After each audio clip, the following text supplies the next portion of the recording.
Vous savez, ça c'est des sujets trop stressants. Hein. Certaines personnes regardent la vidéo en mode « Oh, elle parle de quoi comme ça ?» Aujourd'hui, nous allons donc parler de la fleur de la femme.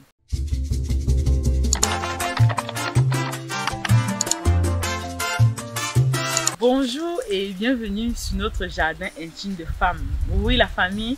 Pour ceux qui sont nouveaux par ici, je m'appelle Suzanne. Ici, là, c'est la chaîne YouTube sur laquelle nous parlons des sujets qui concernent les femmes uniquement, ok? Parce qu'on ne voudrait pas ne pas pouvoir prendre bien soin de notre rôle de femme dans le côté intime du couple parce qu'on manque de conseils. Vous savez, c'est un sujet très tabou que les gens n'osent pas beaucoup en parler. Et vraiment, nous prenons vraiment le courage à deux mains pour briser ce tabou afin que vous puissiez savoir les secrets pour prendre soin de vous. Dans ce sens-là, les chères femmes qui me regardez, les chères filles, peu importe. Aujourd'hui, nous allons donc parler de la fleur de la femme. Donc, vous aurez déjà compris, aujourd'hui, nous allons parler de la fleur.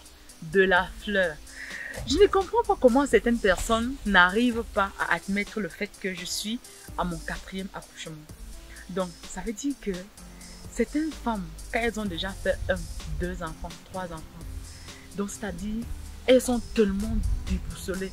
Le corps a tellement subi le choc. Le bijou là, le fleur là a tellement subi le choc. Hein? Donc elle est aussi là. Chez certaines personnes, soit c'est une prise de poids excessive. Chez certaines personnes, soit c'est leur fleur là qui est tout relâché. Chez certaines personnes, soit c'est... Ils ont changé en fait. Ils ne sont plus fraîches comme avant. Parce qu'elles se sont laissées aller. Donc, rassurez-vous d'une chose. Aussi bien que je prends soin de mon corps après mes accouchements, de la même façon, je prends soin de ma fleur. Et ce n'est pas de n'importe quelle façon. Vous-même, en regardant mon corps, en me voyant dans mes vidéos, vous comprenez que non. Peu importe ce que tu fais là, ça marche. Vous savez que j'ai un petit bébé là qui n'a pas encore 6 mois au moment où je vous fais cette vidéo, où je l'allaite encore. Donc, à cet effet, donc vous pouvez une fois comprendre que normalement, c'est après avoir allaité le bébé. Je ne sais pas comment je vais expliquer ça. C'est généralement après les maternités là, ou bien généralement, c'est qui n'est pas encore passé par les maternités qui a la facilité de prendre soin de son corps comme elle veut.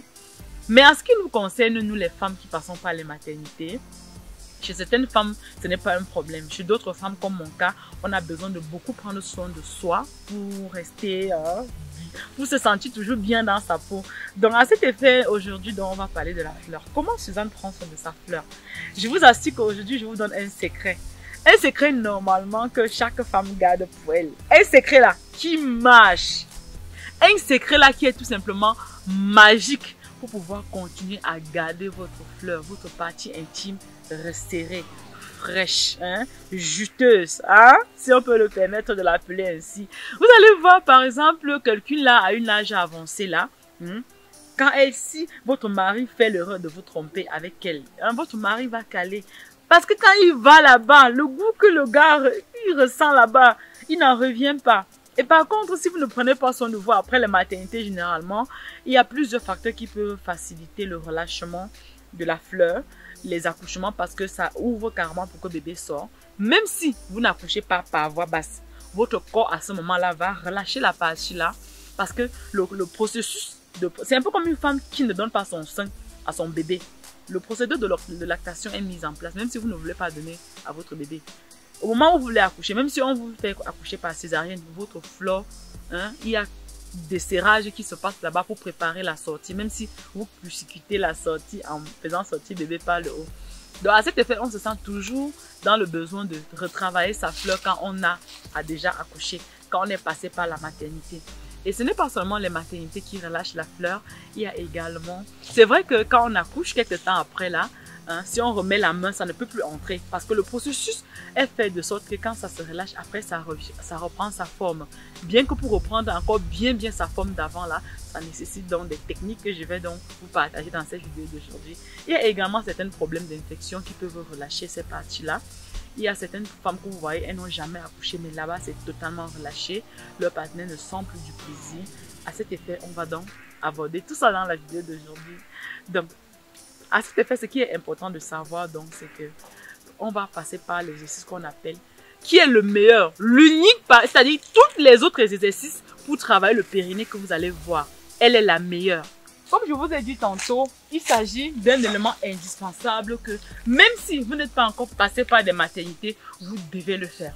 Vous savez généralement qu'à un moment donné, par exemple, si vous avez certaines parties de votre corps qui se relâchent, comme les cuisses, comme les fesses, comme les bras, juste en faisant de l'exercice nécessaire qui vont toucher les muscles de cet endroit, ça vous donne la possibilité de pouvoir les muscler et de pouvoir les donner une certaine jeunesse. C'est pareil donc pour le périnée.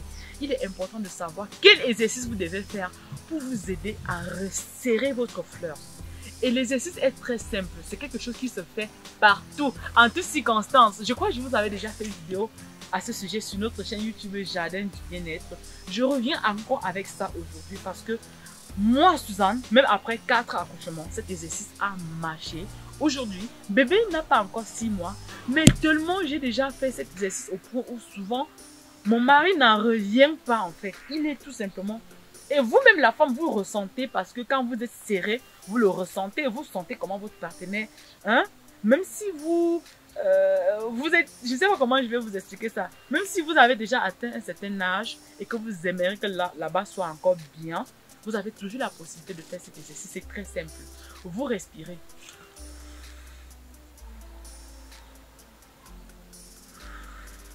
Au moment où vous inspirez, c'est un peu comme si vous inspirez votre périnée. La partie là où la tête du bébé sort là, hein, c'est un peu comme si, vous voyez, quand vous faites ça, au moment où vous tirez l'air dans votre bouche, regardez, ça vient comme ça. Vous voyez, n'est-ce pas? Regardez. Après, quand il... Je prends vraiment l'exemple sur mes lèvres parce que vous savez, cette partie d'en bas là a aussi les lèvres. Je crois que ça correspond. C'est vrai qu'au niveau de l'entrée là, ça se trouve à la fin des lèvres, mais c'est également à prendre en compte. C'est-à-dire, vous respirez comme ça. De la même façon, regardez, vous allez observer mes lèvres, n'est-ce pas? Ce que je fais avec mes lèvres, c'est exactement ce que je suis en train de faire avec ma fleur en bas. Et c'est de la même façon que vous allez faire également quand vous allez faire cet exercice-là. Donc, je commence.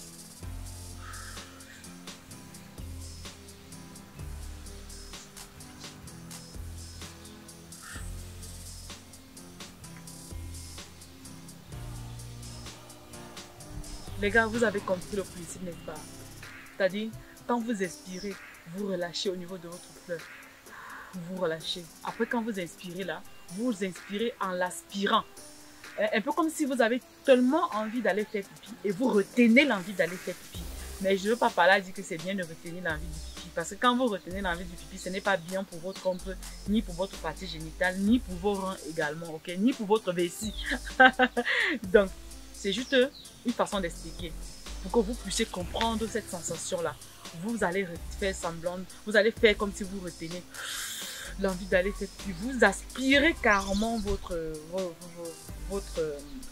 fleur. Vous l'aspirez jusqu'à vous sentir comment vous l'avez resserré là. Vous bloquez, tel que vous avez vu, j'ai fait tout à l'heure avec ma respiration. Vous bloquez, vous calez au maximum.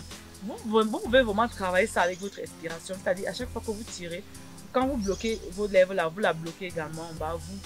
Vous essayez de la retenir au maximum. Après, quand vous l'avez retenue, vous pouvez compter juste de 1 à 10 ou de 1 à 15. Pour un début, si vous ne parvenez pas à compter beaucoup, si c'est juste de 1 à 5, c'est bon pour un début. Après, de 1 à 10, après de 1 à 15, jusqu'à 1 à 20, 1 à 25, jusqu'au maximum que vous pouvez compter en gardant cette partie-là renfermée comme ceci, ok? Ensuite, maintenant, vous expirez à fond. Pendant que vous respirez, pendant que vous expirez, vous la relâchez totalement. Et ensuite, quand vous l'avez très bien relâché maintenant, vous prenez un grand bouffée d'air et vous reprenez encore. Faites ceci au moins 10 fois par jour. C'est-à-dire, vous faites successivement pendant 5 fois ou 10 fois ou 6 fois ou minimum 5 fois ou au maximum que vous pouvez, mais le minimum c'est 5 fois. Après, vous attendez encore peut-être 1 ou 2 heures, vous refaites encore ceci. Vous faites ceci au moins 10 fois par jour. Et si pendant que vous faites cet exercice, vous réussissez à convaincre votre partenaire de ne pas vous toucher pendant ces moments-là, vous parvenez à faire cet exercice comme ceci au moins sur 1 ou à 2 mois. Généralement, 21 jours, c'est suffisant pour que le résultat soit vraiment très bien, ok? Et même si pendant que vous êtes sexuellement actif avec votre partenaire, vous n'allez pas priver votre mari, vous n'allez pas le sévrer parce que vous n'allez pas lui, hein, c'est comment, donnez-lui sa chose, hein. Vous allez être technique seulement dans la façon de faire, oui, ok. Excusez le jargon, hein. Ça c'est un jargon chez nous là, quand on dit ça souvent entre les femmes pour rire, hein. Je me permets donc de venir dans ce jardin intime de femmes pour essayer un peu d'énumérer ce genre de jargon, ok. Donc voilà, faut qu'on relaxe un peu. Vous savez, ça c'est des sujets trop stressants, hein. Certaines personnes regardent la vidéo en mode « Vous parler de quoi comme ça? Aïe, non, ce n'est pas... comment d'autres personnes viennent me dire dans les commentaires, hein? Il y a souvent certains commentaires bizarres que je reçois. Hein? Souvent, je supprime juste, je reste, je ne parle pas. Donc, vous savez que il est important, si vous voulez avoir de bons résultats, de pouvoir insister, de faire l'exercice et de vous rappeler à le refaire. Vous pouvez être couché, vous le faites, c'est encore beaucoup plus efficace. Si vous voulez la partie 2 de cette vidéo, je vais m'habiller en cycliste, je m'habille en tenue de sport, je mets carrément un tapis là, je me couche et je vous montre comment moi je fais.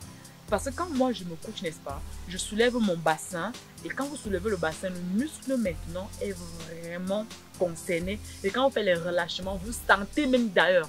Parce que quand vous êtes debout, les autres parties là pèsent sur cette partie là et vous le faites peut-être un peu difficilement.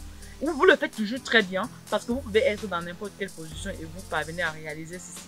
Mais il y a des positions spécifiques dans lesquelles vous pouvez encore avoir beaucoup plus de résultats si vous le faites dans ces positions-là. Donc, à cet effet, soyez juste motivés à le faire et faites-le juste répétitif, c'est-à-dire très rapproché en fait. Ne faites pas vous sauter un jour, 2 jours avant de le faire, ça ne se passe pas comme ça. Faites-le, vous y mettez à fond et je vous garantis que votre partenaire ne va plus rien comprendre. Il va dire que merde, il va rien comprendre, hein, il va rien comprendre. Donc les gars, voilà, je crois que c'était tout pour la partie 1 de cette vidéo. Si vous la partagez et que cette vidéo atteint au moins 100 000 vues minimum et 2000 likes minimum, je reviens aussitôt avec la partie 2. Je vais vraiment me mettre dans la position où moi je le fais. Je fais ceci à chaque fois que j'ai la possibilité de le faire en journée. Et généralement, quand je me réveille le matin au lit, je fais toujours avant de descendre. Après, le soir, toujours, quand je vais au lit, je le fais au courant de la journée quand j'ai la possibilité de le faire. Et si je vais passer mes journées à la maison, alors je passe la journée à faire mon exercice. Ça fait que là-bas est toujours serré collé, ok? Donc voilà les gars, je reviens avec la partie 2 comme je vous ai dit pour vous montrer les meilleures positions de comment pratiquer et on pourra aborder plusieurs détails à propos de ça afin que vous puissiez comprendre de quelle façon est-ce que ça marche exactement et tout. Donc la balle est dans votre camp. Partagez la vidéo au maximum, likez, commentez et on se dit à très bientôt dans une prochaine vidéo sur notre chaîne YouTube Jardin Intime de Femmes. Si vous n'êtes pas encore abonné, n'hésitez pas à le faire, surtout d'activer toutes vos notifications. Cling, clang, cling, cling, cling, cling, cling. Ce n'est que de cette façon que vous n'allez pas manquer les nouvelles vidéos quand elles seront en ligne. Prenez soin de vous, prenez vos bisous comme ça.